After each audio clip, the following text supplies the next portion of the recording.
انسان اس بات کا احساس کرے کہ نیک اعمال لکھے جائیں گے اور برے اعمال بھی لکھے جائیں گے، لہٰذا ہر چیز جب لکھی جائے گی تو مجھے نیکیاں زیادہ کرنی ہے اور برائیاں چھوڑ دینی ہے۔ یہ سوچتے رہنا ہے کہ آج عمل کا وقت ہے، اس لیے نامہ اعمال میں زیادہ سے زیادہ نیک اعمال ہوں۔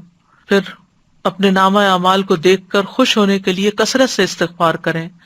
عبداللہ بن بسر کہتے ہیں نبی صلی اللہ علیہ وسلم نے فرمایا، مبارک ہو اس کو جو اپنے نامہ اعمال میں کثرت سے استغفار پائے، یعنی زیادہ سے زیادہ استغفار کرنا چاہیے۔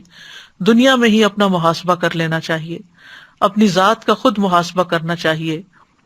حسن بصری کہتے ہیں کہ مومن اپنی ذات پر نگران ہے، وہ اللہ عز و جل کے لیے اپنا محاسبہ کرتا ہے، اور اپنا محاسبہ ایسے کریں جیسے کسی دوسرے انسان کا محاسبہ کیا جاتا ہے، اور دنیا میں ہی اپنے حقوق کی معافی مانگ لیں، یعنی دوسروں سے اپنے حقوق معاف کروا لیں، یعنی اگر ان کے حق میں کوئی کمی ہوئی ہو۔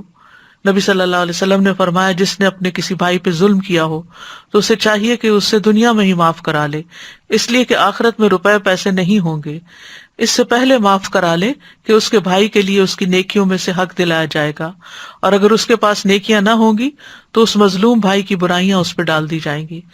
انسان سوچ سمجھ کر یہ زندگی بسر کرے، تقوی والی زندگی بسر کرے، اور کوئی ایسا کام نہ کرے کہ جو انسان کی حسنات کی بجائے سیئات میں لکھا جائے۔ اور اس میں نیت کا بھی بہت بڑا عمل دخل ہے۔ بظاہر دیکھنے میں کچھ کام بہت اچھے لگتے ہیں، لیکن حقیقت میں وہ دائیں طرف لکھے جانے کے بجائے نیت کی خرابی کی وجہ سے بائیں طرف لکھے جائیں گے۔ اللہ تعالیٰ ہمیں محفوظ رکھے۔ وآخر دعوانا ان الحمد للہ رب العالمین۔ سبحانک اللہم وبحمدک، اشہد ان لا الہ الا انت، استغفرک واتوب الیک۔